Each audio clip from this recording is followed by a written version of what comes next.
안녕하세요. 톡톡 증산도 시즌3 진행을 맡은 이미향입니다. 정기훈 소사님과 하민석 부장님 자리에 오셨습니다. 안녕하세요. 안녕하세요.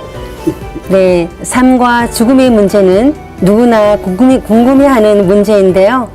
몇 차례에 걸쳐 그 궁금증을 풀어보고 있죠. 오늘 시청자 질문도 그 연장선에 있는데요.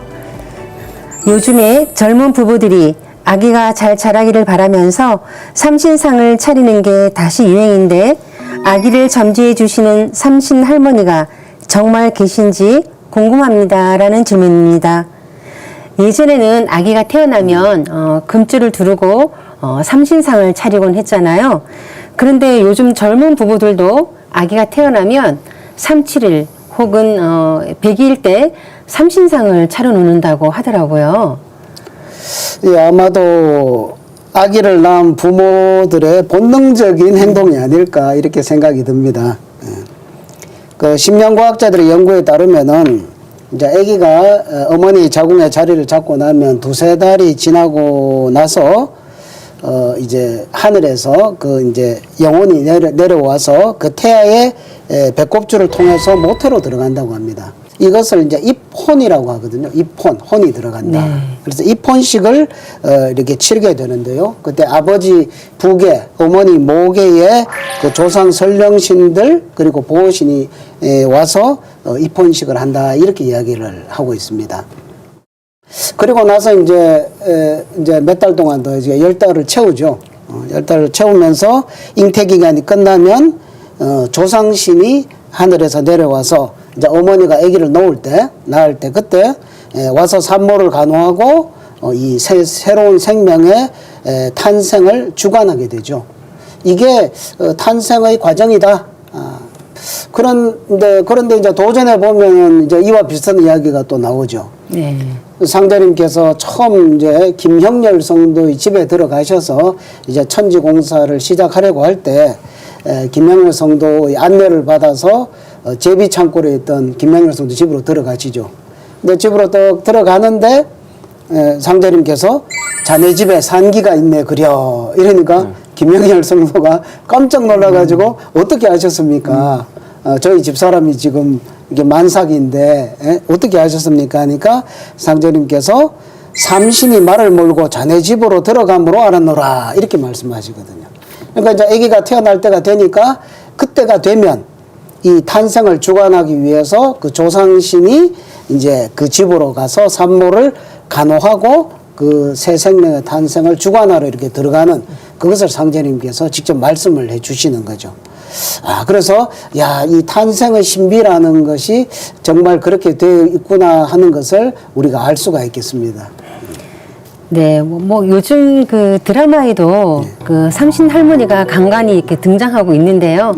옛날부터 그 아기 낳을 때 삼신 할머니가 점지해줘서 이렇게 태어난다고 그러잖아요. 아기 엉덩이에 그 푸른 몽고 반점이 있는 게 삼신 할머니가 아기가 이제 태어날 때 엉덩이를 때려서 그렇다는 이야기도 있죠.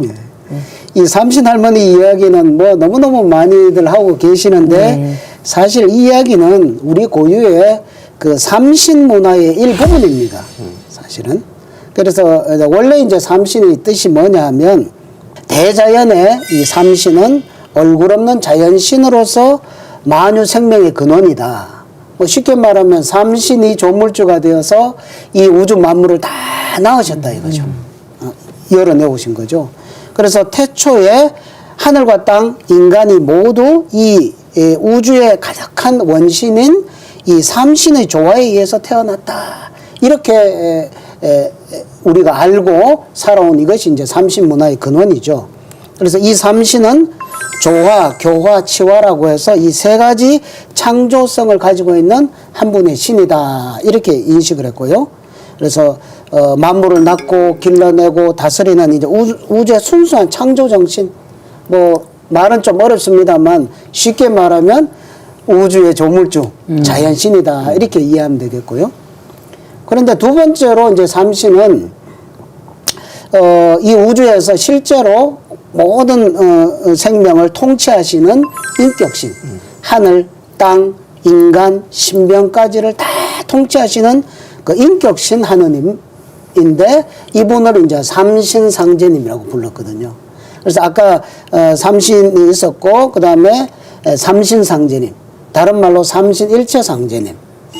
삼신과 한 몸이 되어서 일체가 되어서 천지 만물을 직접 다스리시는 인격적인 상제님. 울고 웃고 죄지은 놈 나쁜 놈 보면은 화도 내시고 참 훌륭한 사람을 보면은 효자들 보면 막 상도 내리시고 하는 이런 통치자로서의 인격적인 삼신상제님. 이게 이제 삼신의 두 번째 뜻이고요.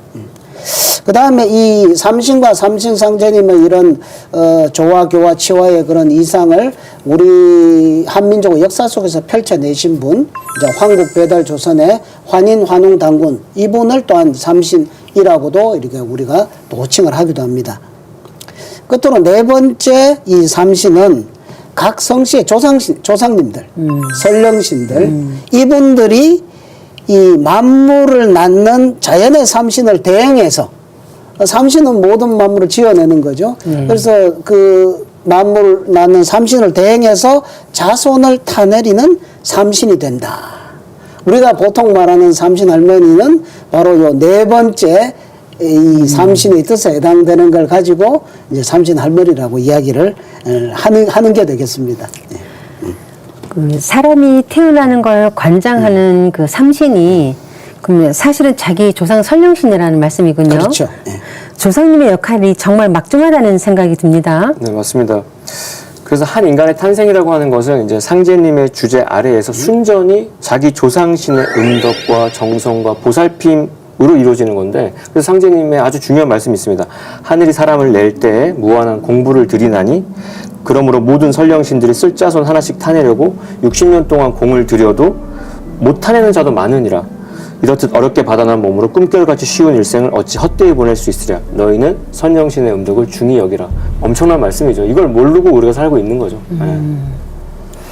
그런데 그 자손이 없어서 대가 끊긴 신명들도 많잖아요.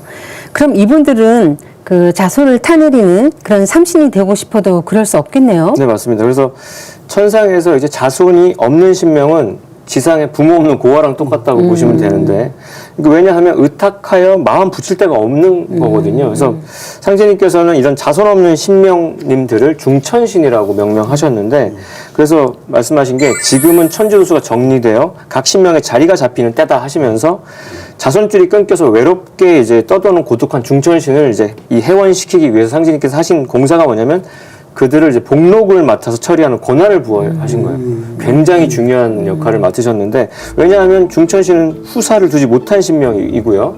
황천신은 이제 후사를 둔 신명인데, 중천신은 의탁할 곳이 없어서 예전에는 황천신한테 의탁해가지고 울밥을 얻어먹고 이렇게 왔어요. 그러니까 그 원한이 수수천년 엄청난데, 이거를 이제 상제님한테 이제 하소연을 하니까, 이후로는 이제 상제님 천지공사 이후로는 중천신이 복을 맡아가지고, 왜냐하면 자기 새끼가 없으니까 얼마나 팔이 안으로 굽을 팔이 없는 거죠. 그래서 사가 없이 사정 없이 고루 나누게 한다. 그래서 살고 죽는 판단은 중천신이 하니까 중천신한테 빌어야 또 조상끼리 열린다는 말씀까지. 이거는 상제님 진리 아니면 얘기가 안 되는 얘기인데, 그래서 중천신은 자손이 없으니까 모든 일에 공평무사하다는 거죠. 또 태모님께서는 이제 이용기 성도한테 말씀하시게 있는데, 야, 용기야, 오늘 자식 달라고 오는 사람이 있다. 이렇게 하시면서 그 잠시 후에 이제 아들이 없어가지고 이제 한이든 어떤 사람이 찾아서 태모님한테 아들을 내려주실 것을 이렇게 애원하니까 태모님께서 이제 삼신경을 읽으시면서 자손들을 태워서 주셨거든요. 그거를 용기가 이제 신도가 열려서 보니까 삼신리를 보고 이제 칠성리를 보면서 그 두 기운이 합해가지고 이제 생명이 잉태가 되는 게 보이는 거예요. 그러니까 이 인간이 태어나는 일이라는 것이 아주 우주적인 대사건이고, 그걸 관리하는 천상에 그런 중천신의 세계가 있다는 거.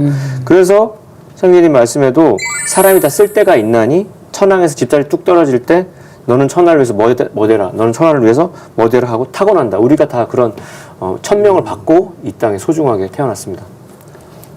그 상제님 말씀을 보면 이 탄생에 대해서 정말 신비로운, 정말 알지 못했던 이런 내용들을 엄청 많이 듣거든요. 새롭게 깨닫게 됩니다. 그런데 이 탄생과 더불어서 죽음의 문제가 있어요. 그러니까 탄생과 죽음은 뭐 두 개를 다 봐야 탄생과 죽음 전체를 이렇게 제대로 볼 수 있지 않나 싶어요. 그래서 상제님께서는 이 삶과 죽음의 문제에 대해서 이렇게 말씀을 해주십니다. 생유어사하고 사유어생하니라. 그러니까 삶은 죽음으로부터 말미암고 죽음은 삶으로부터 말미암느니라. 이런 말씀하시거든요. 뭐 우리는 태어나면은 뭐 죽는 것은 그냥 뭐 죽으면 끝 이렇게 생각을 그렇죠. 하는데 그게 아니라 이것이 서로 밀접하게 연결이 되어 있다. 이걸 말씀해 주시죠. 그래서 지상에서 인간으로 태어나는 거나 뭐 천상에서 뭐 신명으로 태어나는 이런 것은 인간으로 태어나는 것은 천상에서 죽음으로써 인간 세상으로 태어나는 거고 인간 세상에서의 죽음이라는 것은 천상의 신명으로 태어나는 것을 의미를 하기도 한다 이거죠. 그러니까 여기서는 아이고 아이고 하면서 이렇게 아버지 하면서 이렇게 슬픈 이별을 하는데 저기서는 새로운 탄생의 새로운 만남을 또 만들고 저기서 아이고 아이고 이제 언제 보냐 뭐 이랬는데 여기서는 새로운 아기의 탄생을 축하하고 축복하는 이런 관계로서 탄생과 죽음이 이렇게 밀접하게 연결이 되어 있다. 그래서 삶과 죽음은 이렇게 꼬리에 꼬리를 물고서 이렇게 윤회를 한다는 이런 것을 상제님께서 이렇게 분명하게 밝혀주고 계신다는 거죠. 그래서 그 사람이 이 세상에 태어난 생일날을 기념하는 것처럼 사람이 저 세상으로 돌아가신 날을 제삿날로 기념하는 것이죠. 중요한 파티니까 안 챙길 수 없는 거죠. 그래서 미국의 유명한 천문학자인 칼 세이건이 이제 죽음과 탄생의 어떤 과정에 대한 재미있는 이야기를 남긴 게 있는데 그 교수 이야기는 영원 세계로 들어가는 죽음의 과정, 그 다음에 이 지상의 이승으로 태어난 탄생의 과정이라는 게 똑같다 이거예요. 동일하다. 그러니까 인간이 태어날 때 엄청난 그 자궁의 수축에 압박을 받죠, 태아가.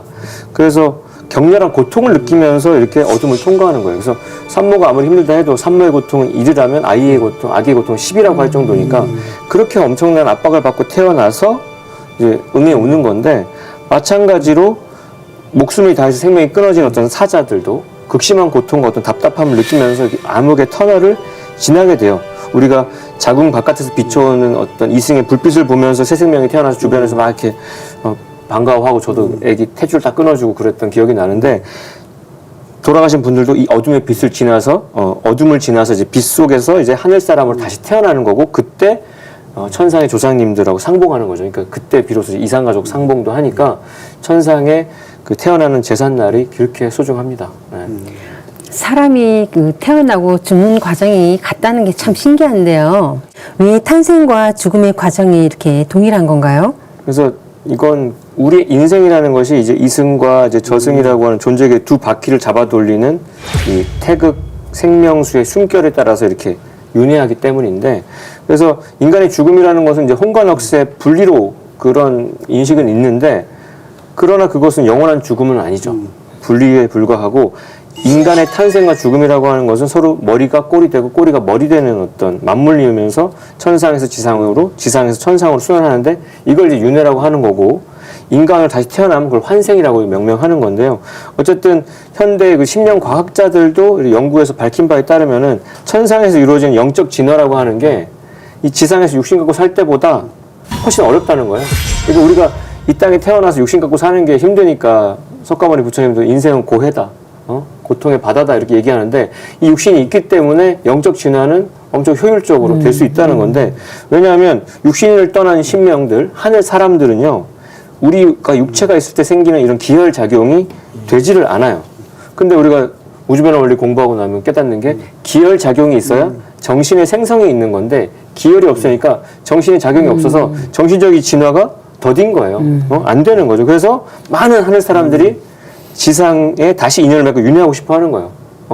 마치 어떤 공연에 티켓을, 그 자리에 앉으려고 예매하고 막, 그 사이트가 열리자마자 광클릭해서 막 이제, 그 자리를 얻으려고 하는 그거랑 똑같아. 몇 초면 그게 풀 부킹 돼가지고, 아휴, 막 이런 것처럼 전생에 못다 이런 소망을 이루고 싶어서 그렇게 천상의 하늘 사람들은 환생을 하고 싶어 한다. 근데 그 티오도 얻기가 어렵다. 앞서 말씀드린 대로 조상님들이 그렇게 60년 동안 빌어도 못 얻는 자도 많다.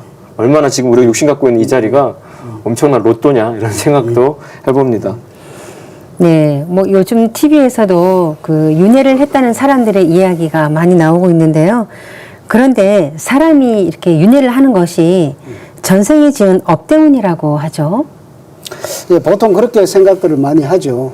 근데 이 윤회라고 하는 것은 뭐 단순히 불교의 교리는 아니고요. 불교가 생기기 전부터 인도 사회에서부터 뭐 전 세계 전반적으로 이렇게 깔려 있는 그 생명의 실상에 대한 이야기들이죠.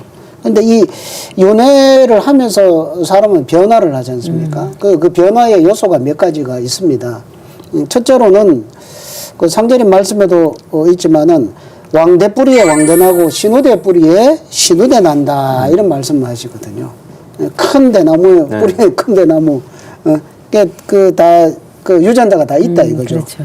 이것을 이제 생명의 파동으로 이렇게 설명을 하는데요. 부모의 영성 그리고 유전자 이런 것은 자손의 인간성 형성에 커다란 힘으로 작용을 한다 이거죠. 그러니까 어떤 부모의 그 뿌리를 타고 나느냐에 따라서 그 부모가 가지고 있는 생명의 파동에 따라서 그 태어나는 아기의 새로운 거기에 따라서 육신이 화생이 된다라는 거죠. 그러니까 부모의 관계가 너무너무 중요한 거죠. 그 다음에 두 번째 변수는 이제 이 태아가 자라서 이렇게 처음 엄마 뱃속에서 세상에 나올 때 그때 이 환경 하늘과 땅의 천지의 그런 어떤 그 또한 파동으로 이렇게 설명을 해서 이 세상에 태어날 때 받는 하늘 생명의 파동, 땅 생명의 파동 이 두 가지에 따라서 그 사람의 그 아기의 뭐 인생의 추진력 또 뭐 체질의 강도 뭐 이 사람은 뭐 대가 세다 뭐 기분이 세다 이런 거 있죠. 이런 것들을 태어나는 순간에 그것을 또 받는다 이거죠. 그 다음에 이제 세 번째로가 뭐냐면 자기 자신이 이제 생을 살아가면서 뭔가를 하고 싶어 하는 그 소망을 목적으로 해서 쭉 이렇게 그 방향으로 줄다름을 쳐나갈 때 뭐 나는 뭐 예를 들어서 뭐 과학자가 되고 싶다 해서 그쪽으로 간다든지 뭐 나는 뭐 아주 뭐 못된 짓 하고 남 괴롭히는 길 좋은 걸로 간다든지 그런 식으로 쭉 했을 때 그 파동, 그 파동이 쌓이고 쌓여서 그것이 그 사람의 업으로 이렇게 형성이 된다는 거죠. 그래서 이제 자기가 어떤 생각을 하고 어떤 뜻을 품고 어떤 말을 하고 어떤 행동을 하느냐 하는 이것이 그대로 그게 업력으로 축적이 되어서 자기 자신의 윤회에 큰 변수로 이렇게 작용을 한다는 거죠. 그래서 상제님께서는 늘 마음과 입과 뜻으로부터 일어나는 죄를 조심하고 남에게 척을 짓지 말라. 너 자신의 윤회를 위해서는 그거를 그렇게 하지 말라고 이렇게 간곡한 말씀도 이렇게 여러 차례 해주고 계십니다. 네, 얘기를 들어보면 자신의 업을 닦지 않으면 영원히 그 윤회한다고 하잖아요. 정말 그렇게 끊임없이 이렇게 윤회를 하는 건가요? 그래서 막 그 윤회를 그렇게 얘기를 하고 있어요. 그냥 무한 원처럼 뭐 거기 못 빠져나오는 어떤 림보처럼 얘기하는데, 근데 이제 상제님의 우주관을 깨닫고 나면 그렇지 않다는 걸 알게 되죠. 이제 선천 생장 시간대에는 인간이 이제 지상에서 여러 생애를 통해서 이제 남자에서 남자로 태어나고 남자에서 뭐 여자로 태어나면서 가난했다가 귀한 신분으로 태어났다고 하면서 또 이 민족에서 저 민족으로 가면서 거듭거듭 태어나면서 뭘 하냐면 자기 성숙을 위해서 노력을 합니다. 그 배우들이 여러 배역을 거치면서 필모그래피가 생기는 거예요. 아, 저번 연기 좋았어. 이번 생에 더 좋은 배역으로 조연이었다가 이제 주연으로 가는 거예요. 몸값이 올라가고 그런 건데, 근데 우주론에 눈이 어두워가지고 선천에는요, 우주에 봄, 여름, 가을, 겨울이 있고 우주 1년이 12만 9,600년으로 이렇게 바뀐다는 걸 모르니까 업을 닦지 못하면 영원 윤회한다고 얘기하는 거고요. 우주 1년 변화를 볼 때는 윤회는 영원히 계속되는 게 아니라 우주 여름철까지만 진행이 되는 거예요. 우리 아이들 지금 막 제 딸도 막 한 달 만에 1cm씩 막 크고 있는데 그거 성장판이 닫히기 전까지만 우주의 여름철까지만 성장할 수 있는 거거든요. 그래서 이 윤회라는 것도 성장을 위한 방편이니까 우주의 성숙이 되는 가을철에는 끊어져요. 가을철은 인간의 성숙과 열매를 맺는 수렴하는 때이기 때문에. 그러면 뒤집어 보면 지금 우리가 살고 있는 이 여름철 말기에 지금 우리 이번 생에 몸받은 우리는 이게 마지막이라는 생각으로 더 막판 스파트를 더 해야 되는 어떤 시점이 아닌가. 인간의 윤회라는 거는 봄 여름철 동안 천상과 지상을 오가면서 거치는 영적 진화와 성숙의 과정이기 때문에. 사람이 그 윤회를 하는 것도 그리고 윤회의 목적을 이루는 것도 모두 마음을 어떻게 먹느냐에 달렸다는 말씀이신데요. 우리가 마음에 대해서 많은 얘기를 하지만 정작 마음이 무엇인지 잘 모르는 것 같습니다. 그렇죠. 윤회를 해서 내가 참 잘 이렇게 성숙을 하는데 이번에 이런 배역을 맡아서 내가 연기를 하는데 어떤 마음가짐으로 어떤 태도로 이렇게 하느냐에 따라서 완전히 달라지잖아요. 그래서 이 마음의 문제를 밝히는 것이 사실은 진리의 결론이고요. 이 마음 세계에 눈 뜨는 것이 사실은 진리 공부의 해답이다라고 이렇게 또 이야기를 할 수 있다고 봅니다. 결론적으로 말씀을 드리면 이 하늘과 땅 그리고 인간과 만물 모두 마음으로 연결되어 있다 이렇게 말씀을 드릴 수가 있겠어요. 그래서 신조차도 마음에 매어서 존재를 한다. 그래서 하늘과 땅 인간과 신이 모두 한 마음으로 이렇게 연결이 되어 있다는 건데요. 그 다음에 이 무한한 우주 공간에 가득 차 있는 이 모든 그 생명체, 유기체, 무기체 이런 거를 모든 그것들을 우리가 기라고 하죠. 기. 이기론으로 할 때 기라고 이야기를 합니다. 그런데 이 기는 이 사욕을 떨쳐버린 인간의 일심에 감응을 한다. 이렇게 이야기할 수 있어요. 그리고 우리 자신 속에 있는 상제님의 마음인 일심이 바로 이 기의 주체다. 이렇게 이야기를 할 수가 있습니다. 이 어려운 이야기죠. 그렇죠. 이거는 진짜 마음의 세계를 도통하고 나면 해야 될 말인데, 그렇죠? 그래서 이 중요한 것은 이 마음 세계가 기의 주체다. 이 마음의 어떤 변화, 마음의 작동에 따라서 이게 마음이 주체가 주인공이 되어서 이 모든 이 현상 세계들을 작동을 시키고 움직이고 이렇게 되어 간다는 그런 깨달음을 가질 때 마음이 뭔지 여기에 대해서 한마디를 할 수 있다고 생각을 합니다. 도전에는 그 마음과 기의 관계를 보여주는 그런 생생한 사례가 실려 있죠. 예, 좋은 이야기가 있죠. 상제님께서 하루는 박공호 성도를 데리고 이렇게 정읍으로 가시는데 말씀하세요. 공호야, 마음속으로 풍운조화를 외워라. 그러니까 네가 마음을 일으켜가지고 풍운조화, 바람을 불고 비를 내리고 하는 이런 조화를 내가 부리겠다는 그 마음을 발동시키게 하셨어요. 그러니까 공호가 명하신 대로 풍운조화 이러면서 걸어갔어요. 이 상제님께서 내한테 뭔가를 시키시는구나 해서. 그런데 한참 가는데 상제님께서 문득 공호야, 네가 잘못 읽고 있구나. 그러니까 박공호 성도가 깜짝 놀라서 돌이켜보니까 천문지리 이러고 있는 거예요. 그래, 내가 왜 천문지리를 하고 있지? 이러면서 고쳐가지고 풍운조화 이렇게 하면서 이렇게 이제 정읍까지 오게 됩니다. 근데 그날 밤이 되었어요. 눈이 오고 비가 오고 이게 막 번갈아 오면서 막 일기가 막 불규칙적으로 이렇게 오거든요. 그러니까 상제님께서 박공호 성도한테 네가 잘못 읽어서 지금 천기가 한결같이 못하도다 이런 말씀을 하시거든요. 그러니까 박공호 성도의 그 마음에 그 주인공인 마음이 작동을 해서 이 조화를 이 기의 세계의 변화를 시키는 그것을 여지없이 상제님께서 증거로서 이렇게 보여주신 내용이라고 봅니다. 그래서 또 이제 상제님께서 이제 성수 39살 되시던 그 기윤년 6월 22일 날, 그건 이제 어천 이틀 전 밤에 이제 구리골 약방에 누우셔가지고 별자리를 바라보시면서 이렇게 말씀하신 게 있습니다. 삼태성에서 허정의 허자 전기가 나온다. 어려운 말씀이신데, 여기서 말씀하신 어떤 전기라고 하는 건 우주의 생명선이에요. 상념, 생각을 가진 그 생명의 파동인데, 현대 심령과학에서는 이 생명의 파동선을 코스믹 레이라고 해서, 그러니까 우주선이라고 부르는데요.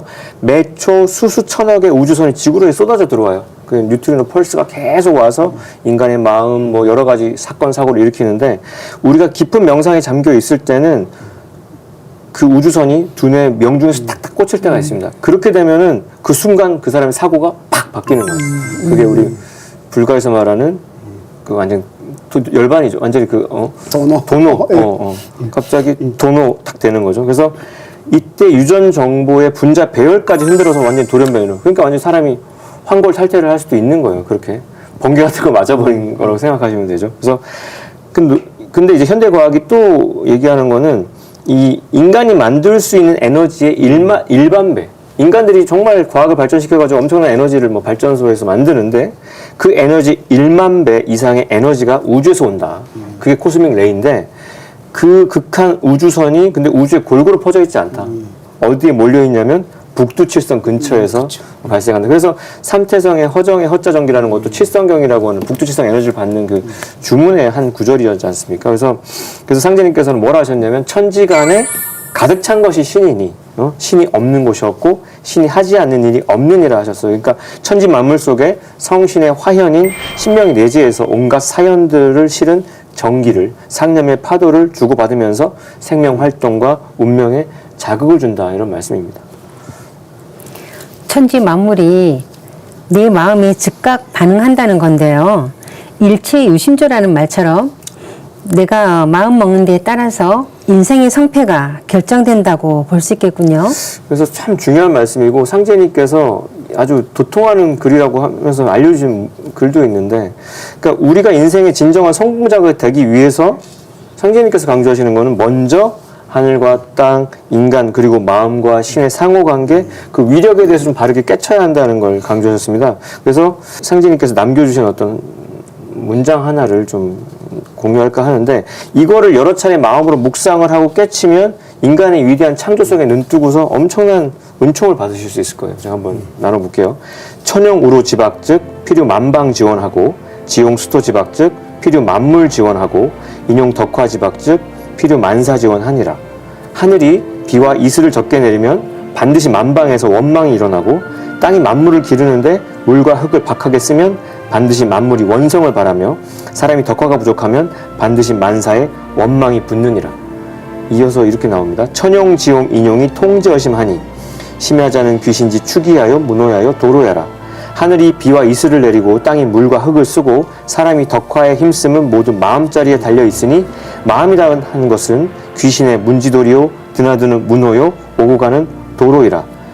개패 추기하고 출입 문호하고 왕래 도로에 신이 호규선하고 호규악하니 선자사지하고 악자 계지하면 오심지 추기문호 도로는 대여 천진이라. 그 문지도리를 여닫고 문호에 드나들고 도로를 왕래하는 신이 혹 선하기도 하고 악하기도 하니 선한 것을 본받고 악한 것을 잘 고치면 내 마음의 문지도리와 문호와 도로는 천지보다 더 큰 조화의 근원이니라. 내 마음이 귀신이 드나드는 길이고 문이니까 결국 이 천지보다 오히려 마음이 더 크다는 거예요. 수학의 등호 관계에서 우주가 이렇게 계속 뻗어나가는 우주보다 내 마음이 더 크다고 하셨으니까 네. 이게 알듯 말듯 하지만 이걸 깨치는 순간 우주의 주인공이 되는 거죠. 그래서 상제님께서는 이 생명의 근원이 되는 마음은 천지의 모든 성신이 드나드는 문이요 길과 같아서 천지 만물의 조화와 기적이 모두 이 마음자리에서 생겨난다고 하셨습니다. 그래서 이런 말씀 하시죠. 너희들도 잘 수련하면 모든 일이 마음대로 되리라. 세상 사람들이 막 힘들고 막 자살하러 시도도 하고 응급실에 저를 만나는 것도 마음대로 뭐가 안 돼서 그러는데 상제님은 마음대로 된다 잘 수련해봐 이렇게 말씀하신 거고 인간의 마음은 무한한 기적과 조화의 중심 자리니까 천지신명이 모두 인간의 마음자리에 매여 있고 인간의 그 일심자리 상제님 마음자리에 그 신이 감응하니까 참회하고 죄를 용서받아서 상제님 말씀 중심으로 살면 우리의 마음은 천지보다 더 큰 하나님 마음과 뭐 애누리 없이 하나가 될 수 있다 말씀드릴 수 있겠습니다. 결국 이 마음의 문제에서 이게 뭐 깨달음의 주제고 뭐 도통의 주제고 삶의 목적이고 한데 그냥 개별적인 사욕이 있는 그런 개별적인 마음 하루에 12번씩 왔다 갔다 하는 이런 마음과 이 본심 본마음 상제님의 마음 네. 또 그것도 일심 네. 천지일심으로 표현되는 이런 그 사역이 들어가 있지 않는 그런 참 그 일심의 그 세계 이것을 이제 회복하는 문제라고 생각을 합니다. 나한테 내가 있다. 나를 찾아라. 나한테 내가 있다. 나를 찾아라. 내가 나를 못 찾으면 이 천지를 못 찾느니라. 결국 나한테 진정한 나의 본마음, 참마음, 일심자리가 있다 이거죠. 그걸 찾아라. 그걸 못 찾으면 이 천지를 못 찾는다. 이거죠. 이 마음의 신비에 대해서 상자님께서 또 이런 말씀을 해주시는데요. 마음속에 성현을 생각하고 있으면 성현의 신이 와서 응하고, 마음속에 영웅을 생각하고 있으면 영웅의 신이 와서 응하며, 마음속에 장사를 생각하고 있으면 장사의 신이 와서 응하고, 마음속에 도적을 생각하고 있으면 도적의 신이 찾아와 응하느니라. 그러므로 천하의 모든 일에 길흉화복이 스스로의 정성과 구하는 바에 따라서 얻어지는 것이니라. 결국 내 마음 먹기에 달렸다 이거죠. 내가 어떤 마음을 먹느냐에 따라서 어떤 신이 응해서 그런 결과를 이제 결과를 만들어내는 거죠. 나의 진짜 마음, 지금의 내 마음은 뭔가 조금 그죠? 먹고 사는데 시달리다 보니까 조금 뭐 혼탁하게 오염된 마음, 약간은 타락한 마음, 약간은 좀 이렇게 오르락 내리락하는 이런 마음인데, 본래 인간의 그 본 마음을 찾아 들어가면 이것은 천지와 같은 마음이다. 그것은 상제님의 마음이다. 그것을 자기 속에 있는 것을 찾고 회복하라는 그것을 강조를 해주신다고 봅니다.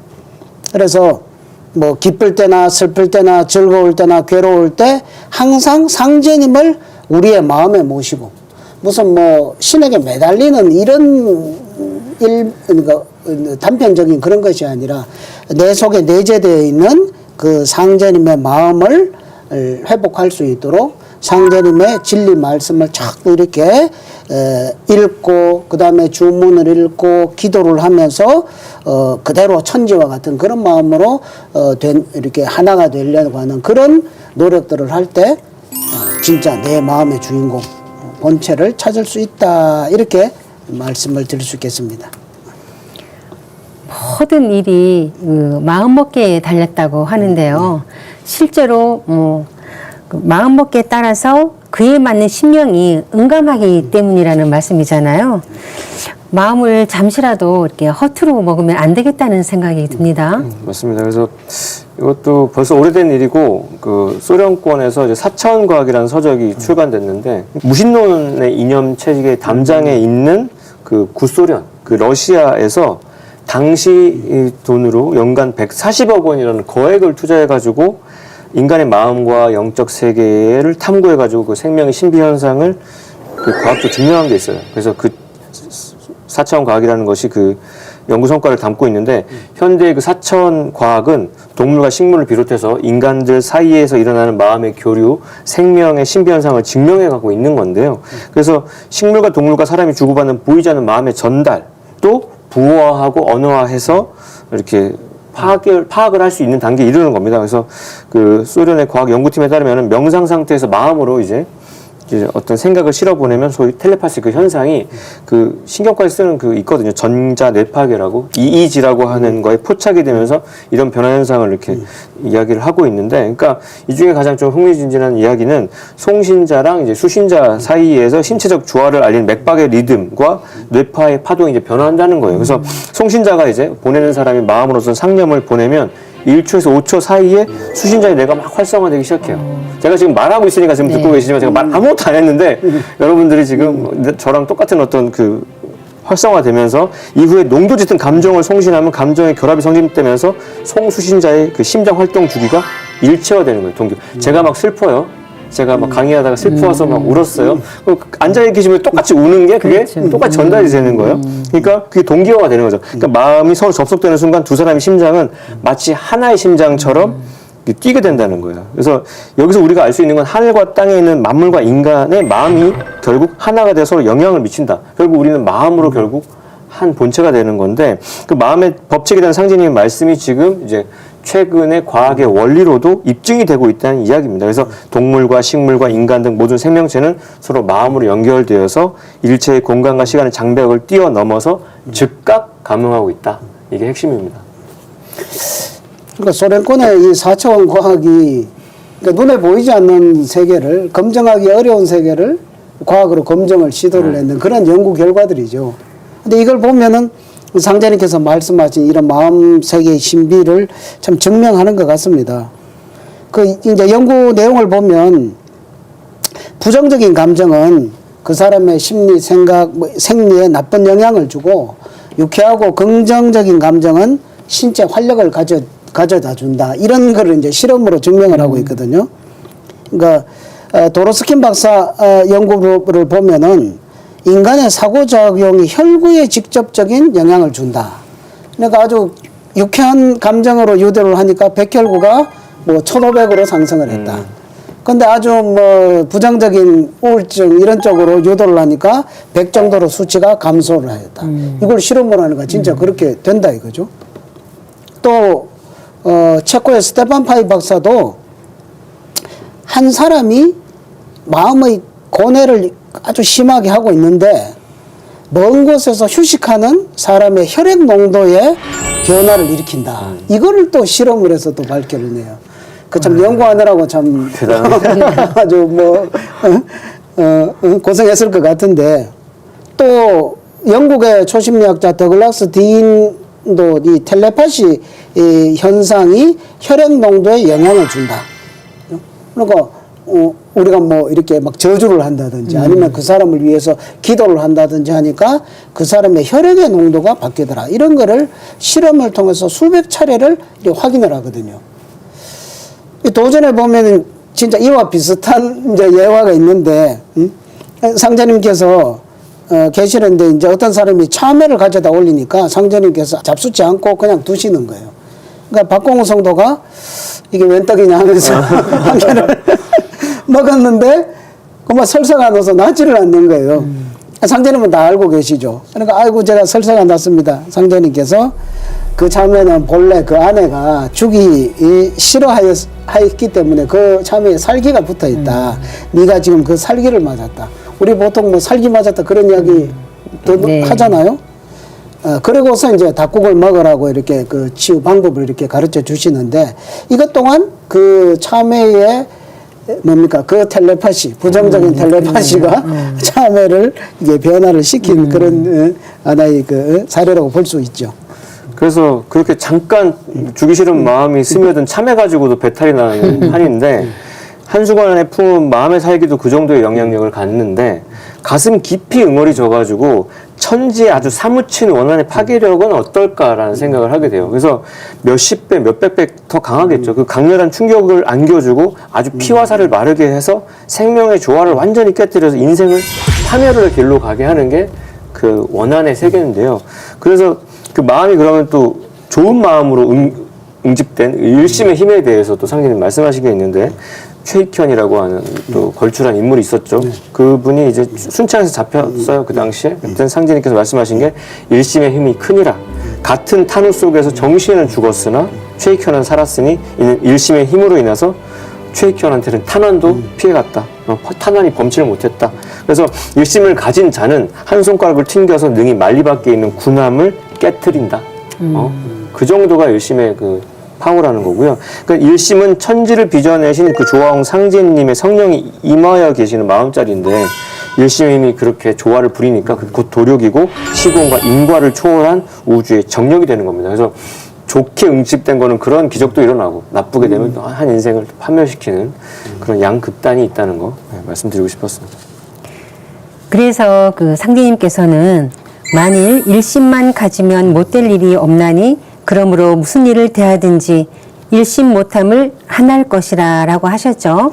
자, 그런데 어떻게 그 일심의 힘이 시공을 초월해서 작용할 수 있는 건가요? 네, 중요한 질문입니다. 그래서 인간의 일심에서 그 투사되어 나오는 그 마음의 힘을 이제 과학에서는 사이코키네시스라 그래서 염력이라고 하는 거거든요. 근데 과학자들이 오랫동안 연구를 했어요. 근데 그 결과 우리 모든 생명체와 인간의 영체가 내뿜는 그 오라 현상들, 오라의 그 환상적인 불꽃들을 이제 볼 수 있게 됐고요.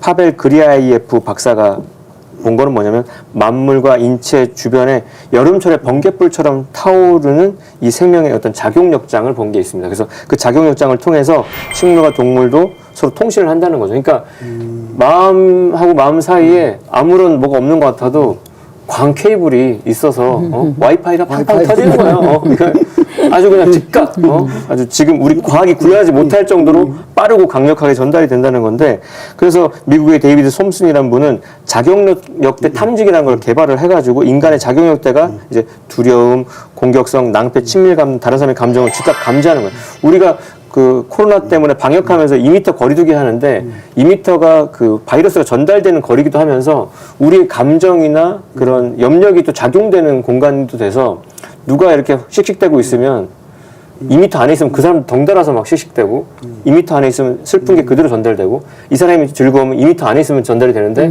벗어나면 이제 와이파이가 안 터져서 본인 자리가 되지만 그 장 안에 있으면 그 자격역대 안에 있으면 바로 동기화가 되는 거예요. 우리가 이런 농담을 하거든요. 이게 지금 서로 분리된 세상을 사니까 1인 가구로 사니까 남남인데 옆집에 와이파이가 잡힐 때 옆에 사람이 산다는 걸 인식한다고 농담을 하는데 그러네요. 그렇게 오는 거죠. 내가 세팅한 게 아닌데 뭐가 잡힐 때 그렇죠. 그게 이제 요즘 과학에서 말하는 건데 그래서 우리가 이제 밤거리 걸을 때 갑자기 움찔하면서 전율을 느끼는 경우 같은 경우 이렇게 신체 주변에 에너지 외피된 작용력대가 일종의 전자기적 주형으로 나타나서 그 어떤 밤하늘의 은하처럼 빛나는 생명체의 불길의 강도와 색상으로 생체 조직의 내부 상태도 이렇게 알 수가 있는 겁니다. 그래서 신체 주변의 전기적 발산력으로 건강도 알 수 있고 기분도 알 수 있고 성격도 짐작할 수 있다.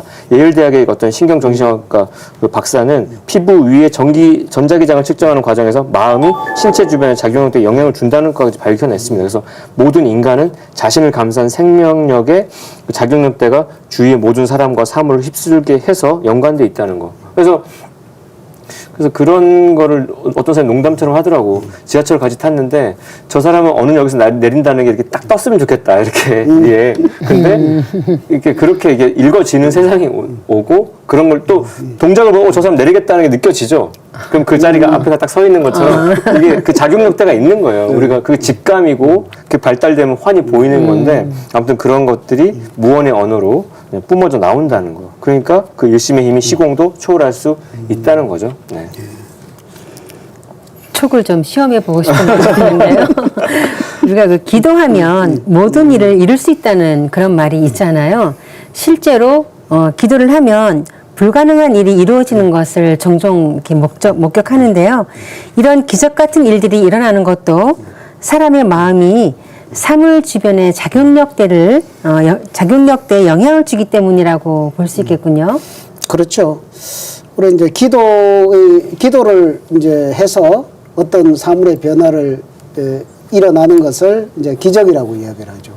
근데 그것은 이제 그걸 체험한 사람은 그걸 알고 아는데 그건 주관적인 세계라서 증명이 안 돼서 그랬는데 이거를 이제 또 소련권의 과학자들은 또 이거를 또 이렇게 실험을 통해서 또 증명을 하고 있습니다. 그러니까 사람의 마음과 물질의 작용 관계 이거를 규명을 해낸 거죠.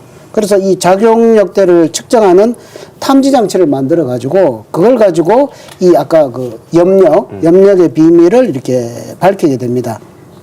뭐 내용은 많지만 줄이면 결국 그 이제 마음의 힘이 투여가 되면 신체 주변의 작용력대가 자기 파동처럼 이렇게 나타나게 되는데 그렇게 하게 되면 마음이 집중하고 있는 그 대상은 비록 비자성적인 물체, 자석이 아님에도 불구하고 마치 자석인 것처럼 이렇게 반응을 일으키면서 목표물이 자기 쪽으로 오기도 하고 뭐 밀어내기도 하는 이런 것을 이제 실험으로 이렇게 밝혀낸 거죠.